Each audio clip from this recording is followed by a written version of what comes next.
ஸ்டோரியெல்லாம் super. உன்னோட horror கதைக்கு ஏற்ற இடம் தான் அது. உங்களுக்கு தெரியாதுல்ல இந்த வீட்டில் இருந்த வில்லியம்ஸ் பற்றி. அதே மாதிரி தான் இந்த வீட்டில் இருக்க எல்லா பொருளை பற்றியும் தனித்தனியாக கதை சொல்லலாம்.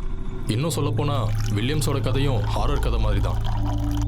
அப்படின்னா அந்த ஸ்டோரியை சொல்ல முடியுமா? அதை இன்னொரு நாளைக்கு சொல்கிறேன். ப்ளீஸ் அங்கிள், எனக்காக. சரி சரி, நான் எனக்கு தெரிஞ்சதை சொல்கிறேன். ஏண்டா அது அந்த வில்லியம்ஸோட கதையா? இதை அவகிட்ட சொல்ல போறியா என்ன? இதை கேட்டுட்டு அவள் ஸ்கிரிப்டை மாற்றி ஷூட்டிங்கை தள்ளி வச்சிருவா. ஐயோ, எனக்கு அவ்வளோவா தெரியாது. எனக்கு தெரிஞ்சதை நான் உங்ககிட்ட சொல்கிறேன். உனக்கு தெரிஞ்சதை சொன்னால் போதும், தெரியாதெல்லாம் சேர்த்து சொல்லிட்டு இருக்காத. ஃபர்ஸ்ட் டைம் இந்த வீட்டுக்கு வரும்போது ஊர்க்காரங்க என்கிட்ட சொன்னது தான் நான் உங்ககிட்ட சொல்கிறேன்.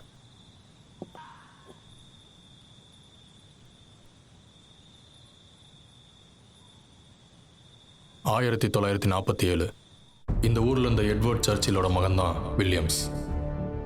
இந்த வில்லியம்ஸ்க்கு பழங்கால பொருட்களை கலெக்ட் பண்ணுறது தான் ஹாபி. அதுக்கு அவனோட அப்பாவான எட்வர்டும் சப்போர்ட் பண்ணிட்டு தான் இருந்தார்.